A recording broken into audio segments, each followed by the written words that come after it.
Good evening student. तो आज हम क्लास 11 वेब से नेक्स्ट टॉपिक स्टार्ट करेंगे। टॉपिक का नाम है Doppler's effect. Most important topic है डॉपलर्स इफेक्ट, जिसमें रिलेटिव मोशन का कॉन्सेप्ट होगा, रिलेटिव वेलोसिटी का कॉन्सेप्ट होगा। पीछे मोशन चैप्टर में मोशन इन स्ट्रेट लाइन में हमने रिलेटिव वेलोसिटी डिस्कस किया था, उसका कॉन्सेप्ट यहाँ पे रहेगा। वो सारी चीज़ें हम आपको बताएंगे, है ना। तो सभी लोग हेडिंग लगाएंगे डॉपलर्स इफेक्ट। डॉपलर्स इफेक्ट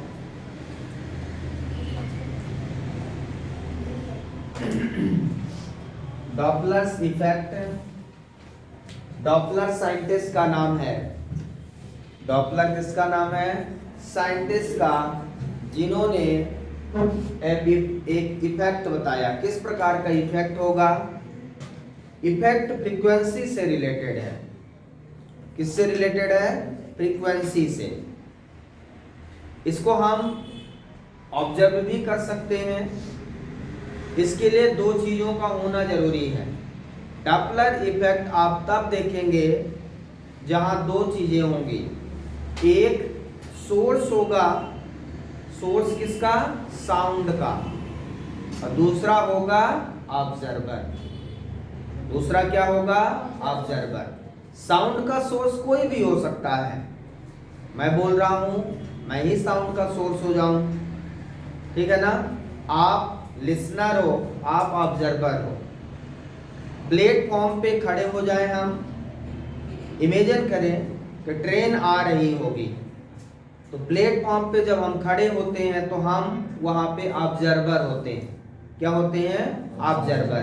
और ट्रेन आती है हॉर्न बजाते हुए, तो जो ट्रेन आ रही है हॉर्न बजाते हुए, उसका साउंड जो निकल रहा है, मतलब ट्रेन सोर्स है।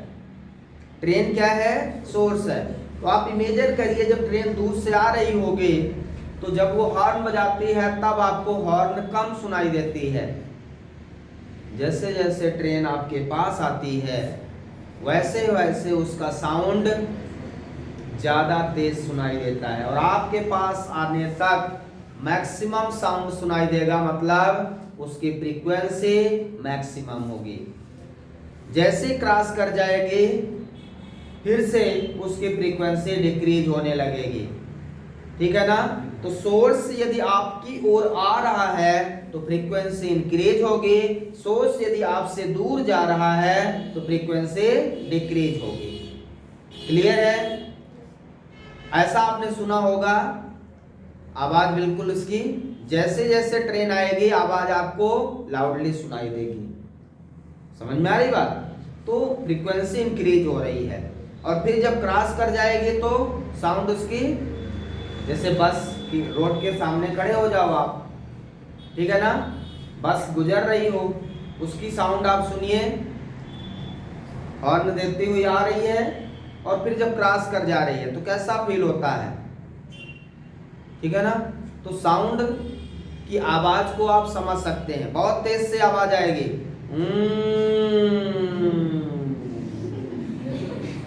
ऐसे होता है ना, जैसे ट्रेन आती है बहुत तेज से आएगी, दूर से आएगी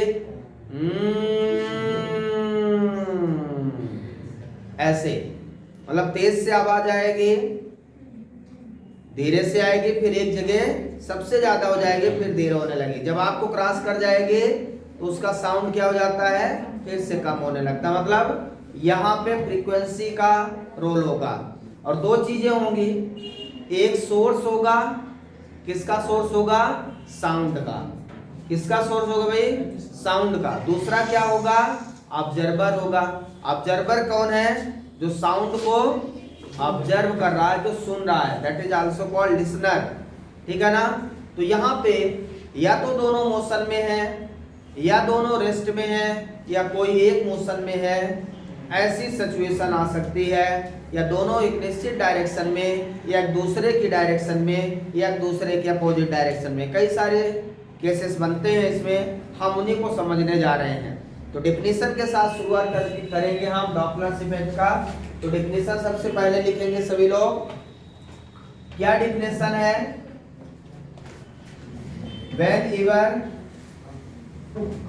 whenever there is relative motion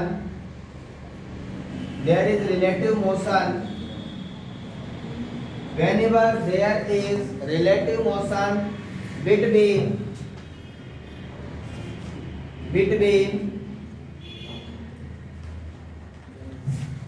between source and observer, whenever there is relative motion between source and observer। Relative motion का मतलब क्या है? एक दूसरे के रिस्पेक्ट में कोई एक मूव कर रहा हो या दोनों मूव कर रहा हो, that is the meaning of relative motion. That is the meaning of relative motion. या तो ऑब्जर्वर मूव कर रहा हो, या तो सोर्स मूव कर रहा हो, या तो दोनों मूव कर रहे हो। That is the meaning of relative motion. एक दूसरे के रिस्पेक्ट में उनकी पोजीशन में चेंज आता रहे तो इसको कहते हैं रिलेटिव मोशन। तो whenever there is relative motion between on source and observer, then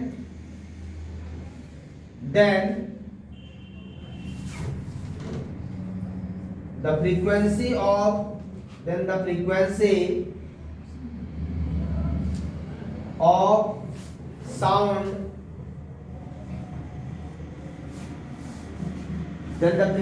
of sound changes।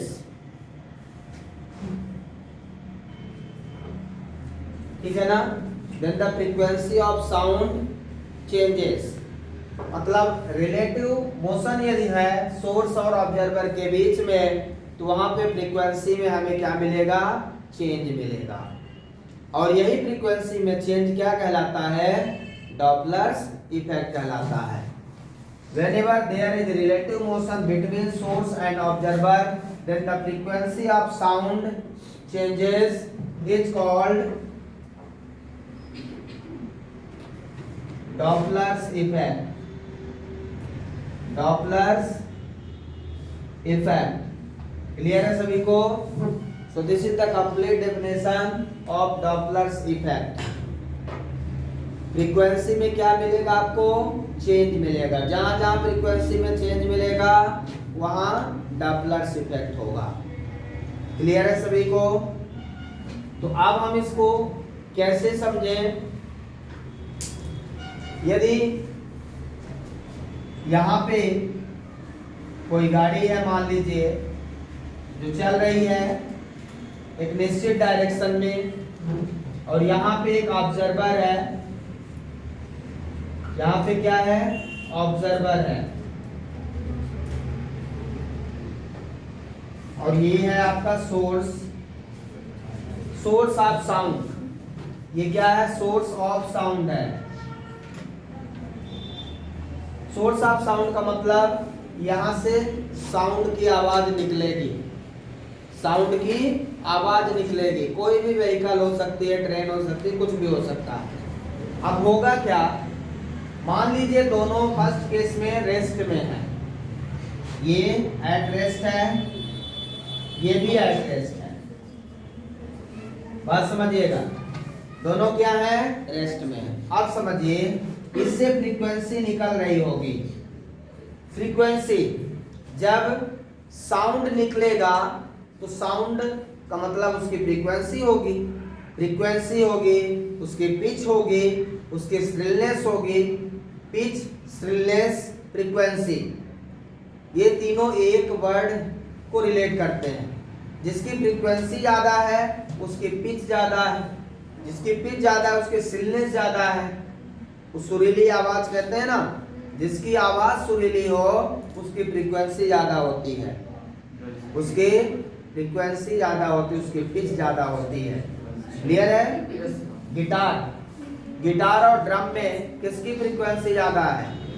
Guitar की। क्लियर है? तो मान लो यहाँ से फ्रीक्वेंसी 100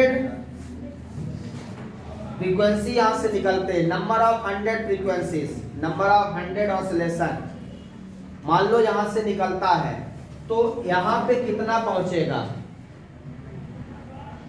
दोनों रेस्ट में है, तो इस पे दोनों यदि रेस्ट में है तो जितना फ्रीक्वेंसी यहां से निकलेगी सारी फ्रीक्वेंसीज को सुनाई देगी।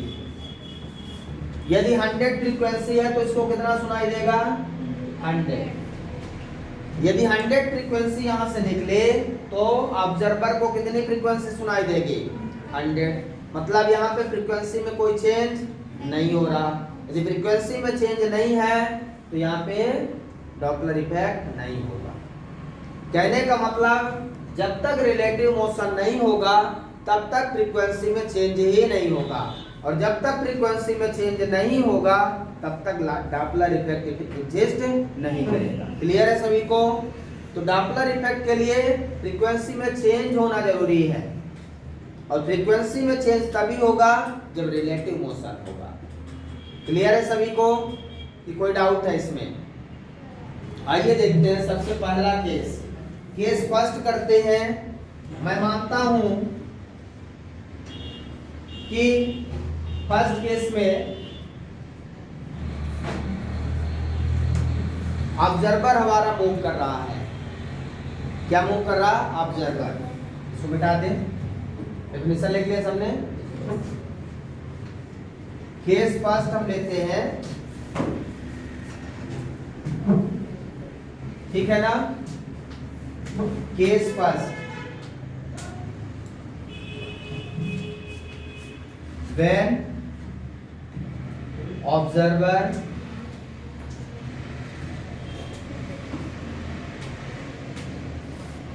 observer moves, जब ऑब्जर्वर मूव करता है एंड सोर्स एट रेस्ट, यदि सोर्स रेस्ट में है और ऑब्जर्वर मूव करता है, ठीक है, तो कितनी फ्रीक्वेंसी होगी? फ्रीक्वेंसी कितनी होगी? कौन मूव कर रहा है? ऑब्जर्वर मूव कर रहा है, तो ऑब्जर्वर की फ्रीक्वेंसी क्या होगी ये आपको बताना है। या सोर्स को मूव करवा दीजिए, किसी को आप मूव करवा सकते हैं, तो अगले केस में सोर्स को मूव करवा देंगे। मान लो ये आपका यहाँ पे सोर्स ऑफ साउंड है, जो इधर मूव कर रहे हैं, सॉरी ये तो रेस्ट में है ना, ऑब्जर्वर मूव कर रहा है, ये ऑब्जर्वर है, क्या है? ऑब्जर्वर, स्पेलिंग गलत है, OB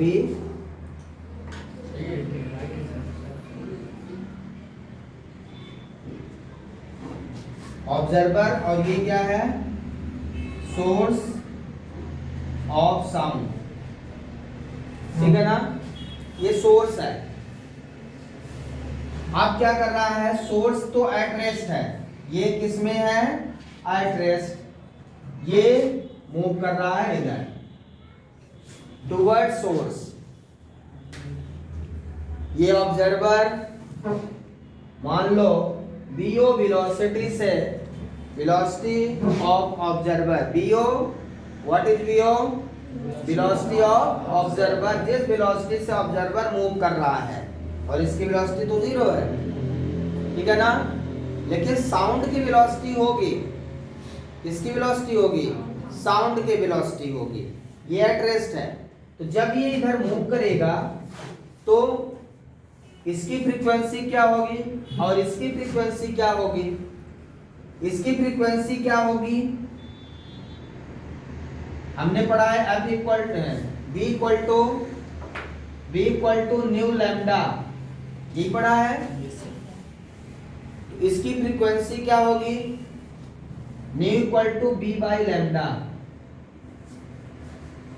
लैम्डा क्या है? इसकी वेवलेंथ। जो वेव यहां से निकल रही है साउंड से, क्या निकलेगी?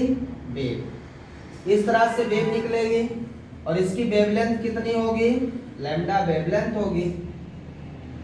क्या होगी? वेवलेंथ। क्लियर है सभी को? तो न्यू इक्वल टू क्या हो गया? B by lambda. बी क्या है? Speed of sound. बी क्या है? Speed of sound. जिस स्पीड के साथ साउंड आगे बढ़ रहा है वो बी है। अब बताइए इसको क्या होगा? इसको फ्रीक्वेंसी ज्यादा सुनाई देगा, मतलब इसको साउंड जब ये इधर आएगा तो इसको आवाज ज्यादा सुनाई देगी ना। जैसे जैसे ये सोर्स ऑब्जर्वर इधर बढ़ेगा सोर्स की ओर, वैसे वैसे इसको आवाज ज्यादा सुनाई देगी। होगी कि नहीं भाई? ऑब्जर्वर या तो मूव करे टुवर्ड सोर्स या सोर्स मूव करे टुवर्ड्स ऑब्जर्वर, दोनों केस में क्या होगा? सेम केस रहेगा। क्लियर है? तो फ्रीक्वेंसी इसकी क्या होगी? बढ़ेगी। इसकी फ्रीक्वेंसी हम न्यू नॉट ले लेते हैं, तो बी नॉट इक्वल टू क्या हो जाएगा? New not into lambda. Wavelength में कोई चेंज नहीं आएगा, ठीक है? तो न्यू नॉट इक्वल टू क्या हो गया? V naught. अब ध्यान से देखिए, इसकी जो स्पीड होगी, इसकी स्पीड क्या होगी? बी नॉट तो होगी ही होगी, प्लस स्पीड ऑफ साउंड भी इसमें ऐड होगा। तो स्पीड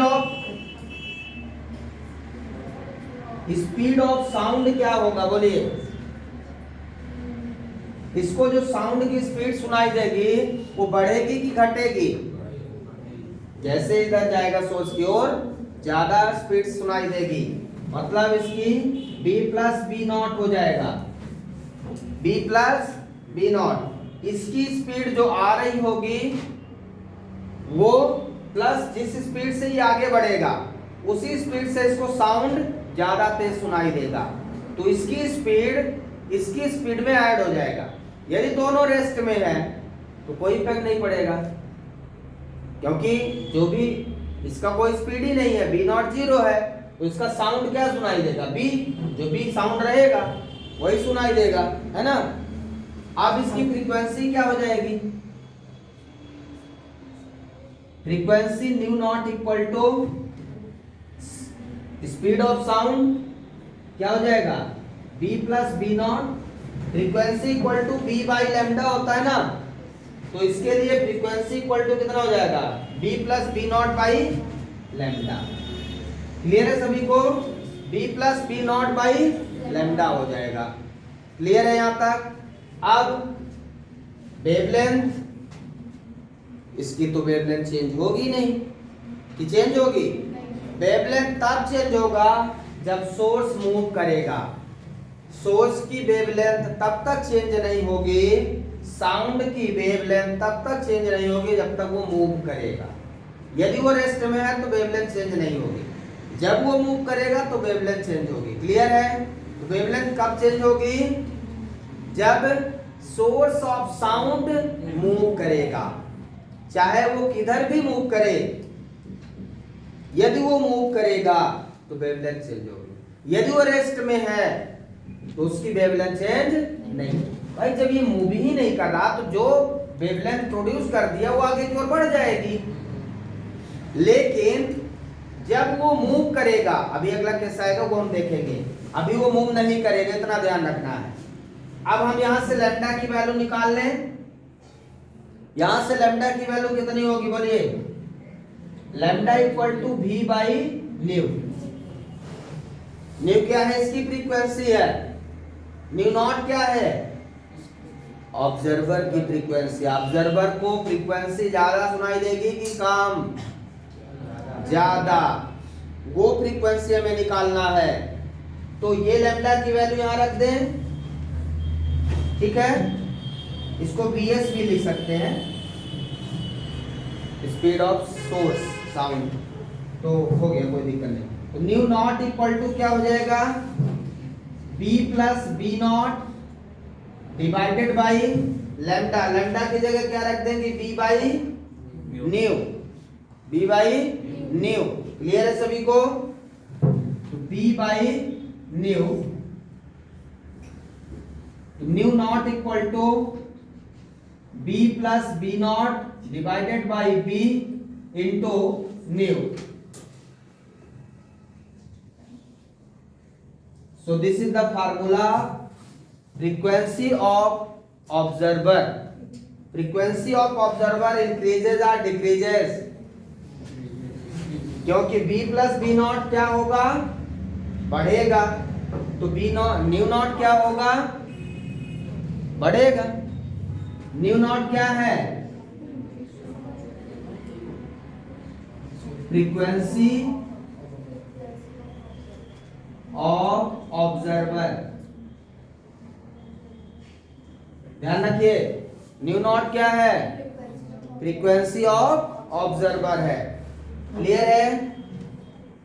बी क्या है, speed of wave, speed of sound wave, speed of sound wave. देखिए सोर्स तो मूव नहीं कर रहा है, यहां से क्या भी मूव कर रहा है, वेव का साउंड। जो सोर्स ऑफ साउंड प्रोड्यूस कर रहा है वही साउंड आगे की ओर बढ़ रहा है, तो उसकी स्पीड क्या है, बी है। Speed of sound, speed of sound. Clear है। सोर्स तो मूव नहीं कर रहा, सोर्स मूव कर रहा है क्या, तो बी स्पीड ऑफ साउंड है, जो साउंड निकल रहा है सोर्स से, और V naught speed of observer है, जो ऑब्जर्वर मूव कर रहा। ऑब्जर्वर रेस्ट में है कि मूव कर रहा, मूव कर रहा है, तो उसकी भी स्पीड होगी। यदि ये रेस्ट में है तो बी नॉट को जीरो कर देंगे।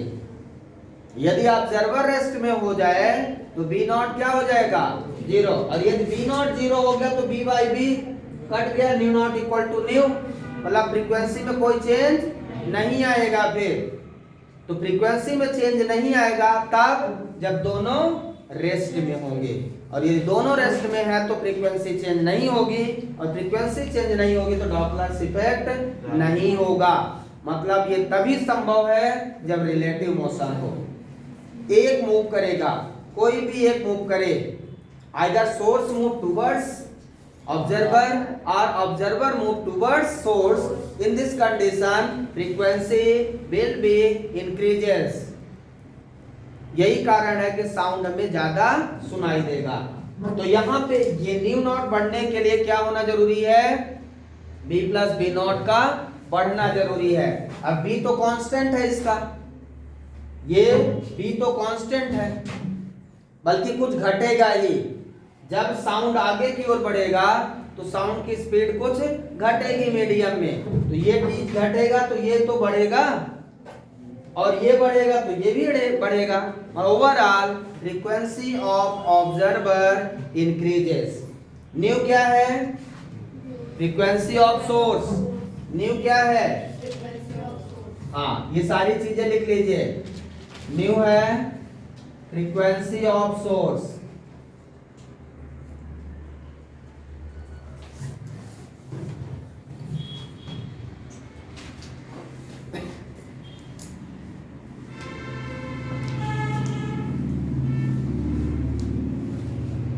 बोलिए क्या समस्या है, कोई समस्या, अच्छे से लिखिए यहाँ तक। हाँ तो देखिए ये बी नॉट क्या आ गया हमारा, nu naught equal to V plus V naught upon V into nu. Clear है। ये फ्रीक्वेंसी ऑफ ऑब्जर्वर है, frequency of observer when observer moves towards source। ध्यान रखिएगा ये फ्रीक्वेंसी ऑफ ऑब्जर्वर है, when observer moves towards source। ये वही है, यहाँ पे नहीं जगह थी तो मैं यहाँ पे लिख दिया, आप लोगों के पास जगह हो तो वहीं पे लिख लीजिए, ठीक है। मैंने यहाँ पे लिखा था न्यू नॉट, इसी में ऐड कर लीजिएगा। ये जानना जरूरी है कि न्यू नॉट जो मैंने निकाला है फ्रीक्वेंसी ऑफ ऑब्जर्वर, तो उस समय ऑब्जर्वर किधर मूव कर रहा है, कुछ समझ में आया? अब देखिए, यदि वो दूसरी तरफ मूव करेगा तो आप इमेजिन करिए क्या होगा। मतलब बाजा यहाँ बज रहा है और वो दूर जा रहा है, तो इमेजिन करिए उसको साउंड धीरे धीरे कम सुनाई देगा। ऐसा अनुभव होगा कि नहीं होगा?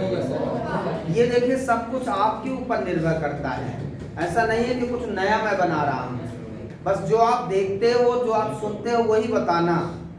साउंड यहाँ है और आप यहाँ से दूर जा रहे हो, तब आपको उस साउंड में क्या सुनाई देगा? साउंड की फ्रीक्वेंसी कम होती जाएगी कि बढ़ेगी?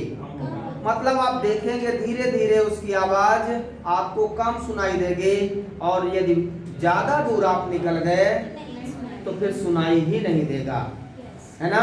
तो यहाँ पे हम जब हम देख रहे थे ऑब्जर्वर इधर मूव कर रहा है, अब हम इसको जस्ट उल्टा कर दें। यदि ऑब्जर्वर को दूर घुमा दें, अभी हम सोर्स को फिक्स रखे हैं, सोर्स पर हम कोई काम नहीं कर रहे, और ऐसा नहीं कि करेंगे नहीं, आगे सोर्स पे काम करना पड़ेगा। तो अभी हम सोर्स पे बिल्कुल हाथ नहीं लगा रहे, क्योंकि यहाँ हाथ लगाने से हाथ जल भी सकता है। अभी हम केवल ऑब्जर्वर पे हाथ लगा रहे हैं। क्या होगा आप बताइए? स्पीड ऑफ साउंड क्या होगी? माइनस होगी कि प्लस?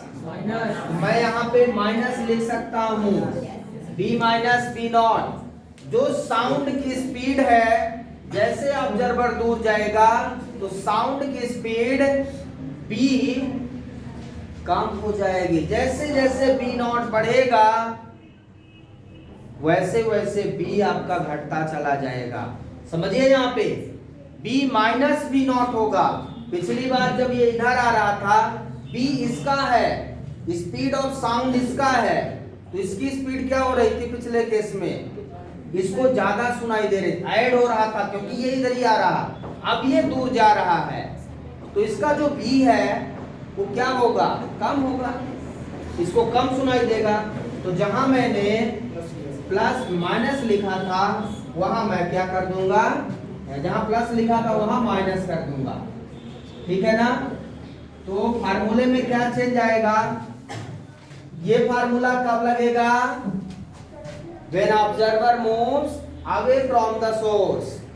ये कब लगेगा? Frequency of observer when observer moves away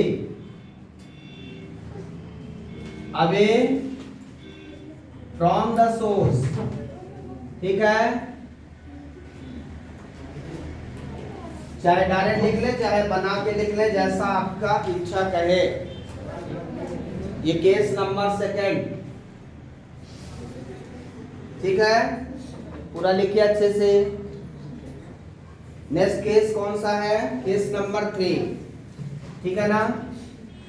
case number 3 लेते हैं। केस 3 क्या होगा? ठीक है, अब हम सोर्स को मूव करवाएंगे, ऑब्जर्वर को एट रेस्ट रखेंगे। ठीक है ना? When source moves towards observer, ठीक है ना? सोर्स को ऑब्जर्वर की ओर मूव करवाते हैं, एंड ऑब्जर्वर एट रेस्ट। किसी को समझ में आया कुछ? केस नंबर 3 क्या है? केस नंबर 3 क्या है? बोलिए। ट्रेन चलेगी, वो खड़ा है। हाँ, लड़का खड़ा रहेगा, ट्रेन चलेगी। लड़का खड़ा रहेगा प्लेटफॉर्म पे। चलिए ठीक है, कोई बात नहीं। इस बार सोर्स मूव करेगा तो ध्यान रखिए क्या चेंज आएगा। मेन चीज ये समझना है, चेंज किस चीजों में होगा, कौन कौन सी ऐसी चीजें हैं जो वेव की चेंज होगी। क्योंकि ये सोर्स है, सोर्स क्या प्रोड्यूस करता है? वेव, ठीक है ना, साउंड वेव प्रोड्यूस करेगा। और सोर्स मूव भी कर रहा, दो चीजें चुन रहे हैं, ध्यान रखिए। क्या चेंज आएगा, इस पॉइंट को यदि आप समझ गए तो फिर इसमें कुछ बचा ही नहीं। ये तो रेस्ट में है, इस बार ये रेस्ट में है, इसमें कुछ भी चेंज नहीं आएगा, इनका जो है वो रहेगा, जो चेंज होगा इनका होगा। समझ में आया ना? किसका? सोर्स का। चलिए देखते हैं। आप देखें ये क्या प्रोड्यूस कर रहा?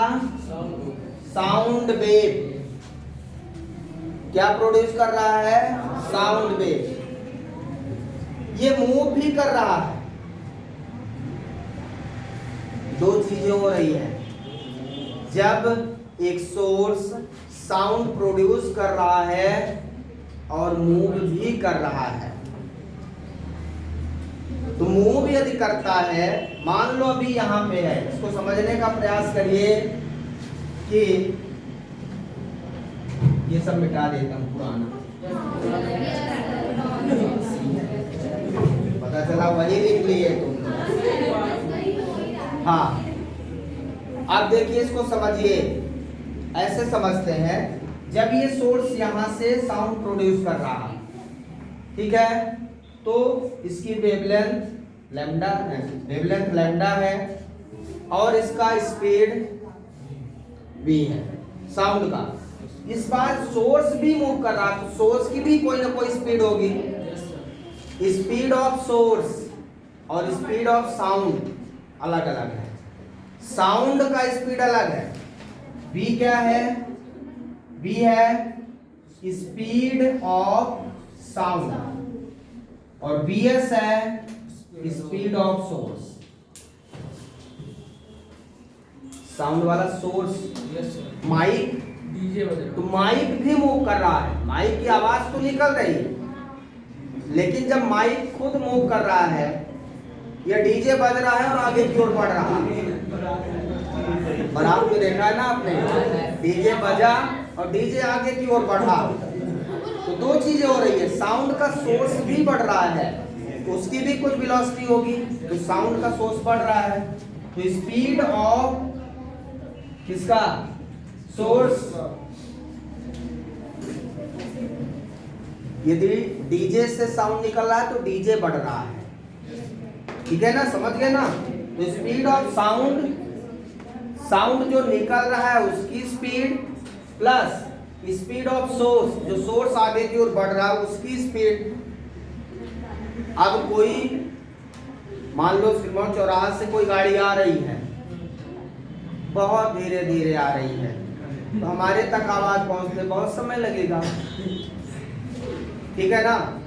मान लो साइकिल वाला एक बाजा लगा दिया, अब साइकिल वाला चौराहा से आएगा तो उसको बहुत समय लगेगा यहाँ तक साउंड आने में, लेकिन वहीं पे एक कार वाला आ रहा है हॉर्न बजाते हुए, तो बहुत जल्दी आ जाएगा। तो जो साउंड, जो सोर्स ऑफ साउंड है, उसकी स्पीड यदि बढ़ेगी तो ऑब्जर्वर को जल्दी सुनाई देगा, उसकी स्पीड ज़्यादा तेज है, और धीरे धीरे आएगा तो धीरे धीरे। अब ध्यान से देखिए इसकी वेवलेंथ में क्या इफेक्ट पड़ेगा। अभी इसकी वेवलेंथ लैम्डा है, एक टाइम पीरियड का लेते हैं वेवलेंथ, ठीक है ना। वेवलेंथ क्या है? लैम्डा है। टाइम क्या है? कैपिटल टी है। तो इसका स्पीड ऑफ साउंड क्या होगा? बोलिए, स्पीड ऑफ साउंड क्या होगा? b equal to nu lambda लिखते हैं हम लोग, क्या लिखते हैं? New lambda. तो न्यू को 1/t लिख सकते हैं, तो nu lambda, lambda by T, b equal to क्या लिखेंगे भाई? लैम्डा बाई टी लिखेंगे। So lambda equal to bt। ये कब लिखेंगे? ये किसका वेवलेंथ है? ये किसका वेवलेंथ है? साउंड का।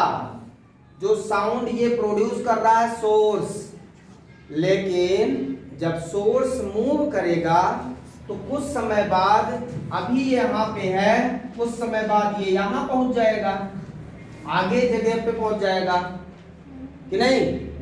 तो फिर उसमें वेवलेंथ तो वेव की लेंथ होती है, वेवलेंथ में चेंज आएगा। अभी इसकी वेवलेंथ लैम्डा है, फिर ये जब आगे बढ़ेगा तो वेवलेंथ में क्या आएगा, क्योंकि दोनों चल रहे हैं, साउंड भी निकल रहा। दो चीज ध्यान रखिए, साउंड जो निकल रहा है ना वो सोर्स से ही निकल रहा है, सोर्स से ही निकल रहा है साउंड, लेकिन सोर्स आगे की ओर बढ़ रहा है। साउंड निकल रहा है, सोर्स आगे की ओर बढ़ रहा है। तो पहले जब साउंड का जो वेवलेंथ है वो लैम्डा है, बाद में सोर्स के मूव करने से वेवलेंथ लैम्डा डैश हो जाएगी, चेंज हो जाएगी, क्योंकि अभी यहां से है, कुछ देर में ये यहां पहुंच जाएगा, तो यहां से वेव प्रोड्यूस करेगा ना, करेगा कि नहीं करेगा। तो वेवलेंथ में क्या होगा, चेंज आएगा। तो दोबारा स्पीड ऑफ सोर्स के कारण जो वेवलेंथ आएगी वो क्या आएगी। यदि मैं स्पीड ऑफ सोर्स निकालूं,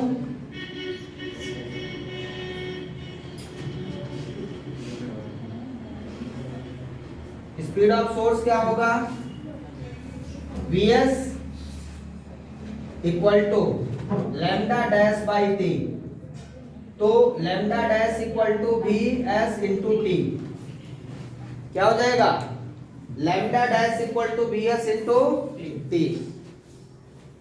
क्लियर है सभी को, ये हो गया। अब इनका क्या है, इनका स्पीड क्या है, इनका तो स्पीड वही रहेगा, इनकी वेवलेंथ कुछ नहीं है, ठीक है ना। तो यहाँ पे वैल्यू रखेंगे, अपन को भी क्या निकालना है, न्यू एस निकालना है। न्यू एस इक्वल टू क्या होगा, डी बाई लैम्डा, यहाँ पे लैम्डा चेंज आएगा, लैम्डा इक्विवेलेंट लिख लेता हूं, लैम्डा इक्विवेलेंट क्या होगा, वेवलेंथ में difference, lambda minus lambda dash, lambda equivalent equal to lambda minus lambda dash. एक सेकंड, यहाँ प्लस होगा क्या,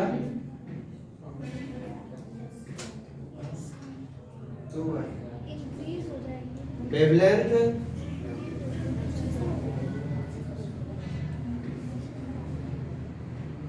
डिफरेंस रहेगा, चेक कर लीजिए एक बार अच्छे से। तो ध्यान से देखिए, एपरेंट वेवलेंथ कितनी होगी,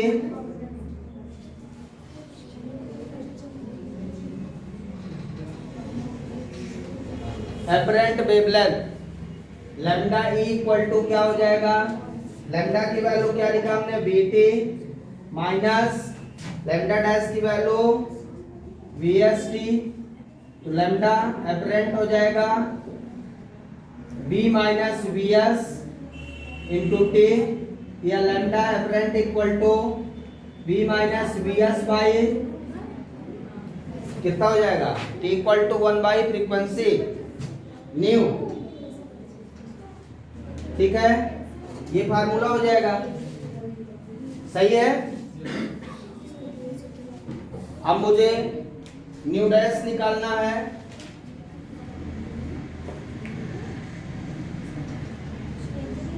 क्या निकालना है, न्यू एस, इसलिए मैं न्यू डैश लिखा था क्या?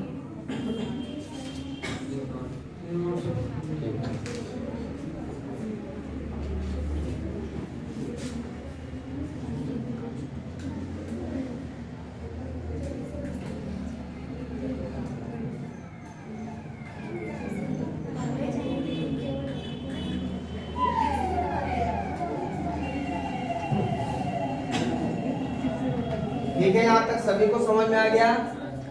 ये वैल्यू रख दीजिए यहाँ पे, लैम्डा ई की वैल्यू यहाँ पे रख दीजिए, कितना आ जाएगा, वैल्यू पुट करिए, nu S equal to B by lambda A. Lambda A की वैल्यू कितनी है?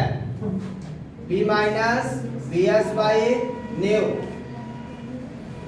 New S equal to B by B minus B S into nu. Clear है सभी को? ये आ गया आपका frequency of source. Frequency of source बढ़ेगी कि घटेगी? देखिए B by B minus B naught, ये आपका ये चीज आपका क्या होगा? घटेगा। बी माइनस बी नॉट तो ये बढ़ेगा, ये घटेगा तो ये बढ़ेगा। इसको लिख लीजिए पूरा।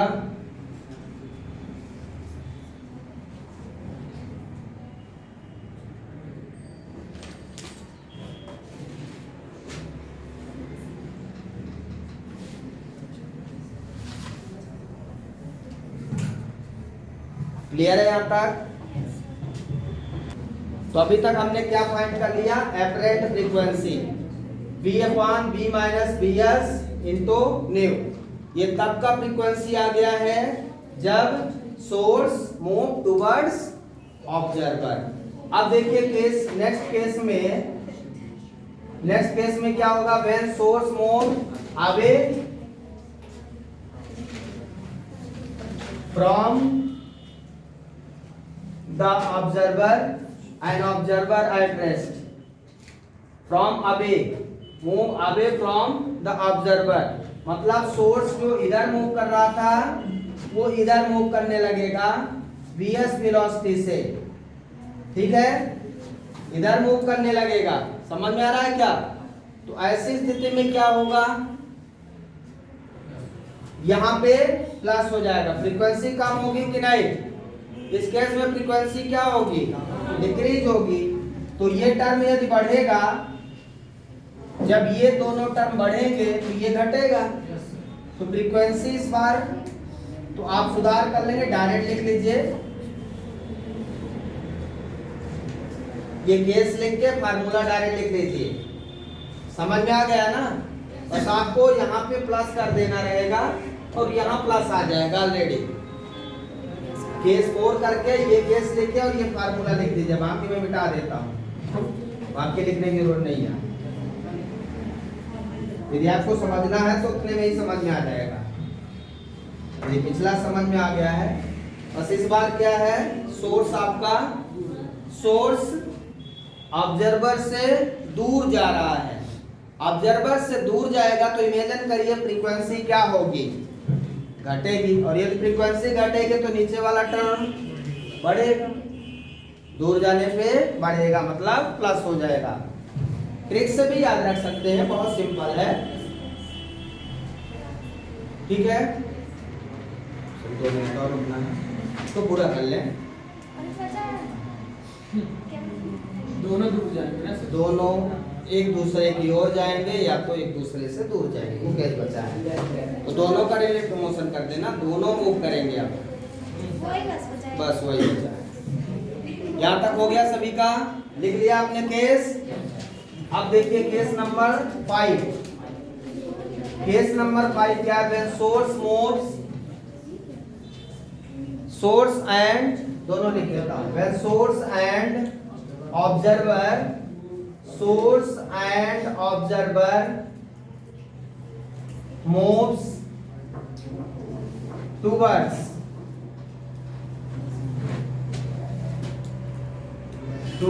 each other। मतलब दोनों एक दूसरे की ओर मूव कर रहे हैं। तो मैं चाहूं तो यहीं से डायरेक्ट लिख सकता हूं। डायरेक्ट कैसे लिखेंगे? देखिए, जो हमारी फ्रीक्वेंसी है न्यू डैश, इस केस में जो फ्रीक्वेंसी है, ध्यान से समझिए, सोर्स किधर मूव कर रहा है? सोर्स किधर मूव कर रहा है? ऑब्जर्वर की ओर। ऑब्जर्वर किधर मूव कर रहा है? सोर्स की ओर। इनकी वेलोसिटी क्या है? v0। इनकी सोर्स की वेलोसिटी क्या है ds, साउंड की वेलोसिटी क्या है v। ठीक है, वेवलेंथ भी चेंज होगी, मतलब ये भी केस आएगा। Case number first, case number 4, मतलब ये दोनों ऐड हो जाएंगे। तो फर्स्ट वाले केस में यहां मैंने क्या लिखा था b प्लस बी नॉट, क्या लिखा था याद है आपको? केस नंबर फर्स्ट में क्या लिखा था b प्लस बी नॉट, क्यों लिखा था? क्योंकि सोर्स ऑब्जर्वर हमारा मूव कर रहा था टुवर्ड्स, ध्यान से सुनो, ऑब्जर्वर किधर मूव कर रहा था टुवर्ड्स सोर्स, तो फ्रीक्वेंसी बढ़ रही थी, तो b प्लस बी नॉट किया। ऑब्जर्वर जब दूर जा रहा था तो b माइनस बी नॉट कर दिया था। तो अभी ऑब्जर्वर पास में आ रहा है तो b प्लस बी नॉट होगा डिवाइडेड बाई। अब सोर्स किधर मूव कर रहा टुवर्ड्स ऑब्जर्वर, तो ये केस इसके पहले वाला केस नंबर थर्ड। देखिए केस नंबर थर्ड तब के लिए है जब ऑब्जर्वर किधर, सोर्स किधर मूव कर रहा था टुवर्ड्स ऑब्जर्वर, तो फ्रीक्वेंसी क्या हो रही थी बढ़ रही थी। फ्रीक्वेंसी कब बढ़ेगी? जब ये घटेगा denominator, b minus B S घटेगा ना, b माइनस बी एस घटेगा तो bs बढ़ेगा, मतलब यहाँ पे b माइनस bs होगा into nu. Direct formula b plus V naught upon b minus bs into nu. Clear है सभी को? डायरेक्ट समझ में आया या दोनों को डिवाइड कर लो? तो जब प्रूव करेंगे यहां से तो ये चीज आ जाएगा, डायरेक्ट लिख दिया हूं, समझ में आ गया? एक केस और है, दूर जाएंगे तो नहीं रहेगा।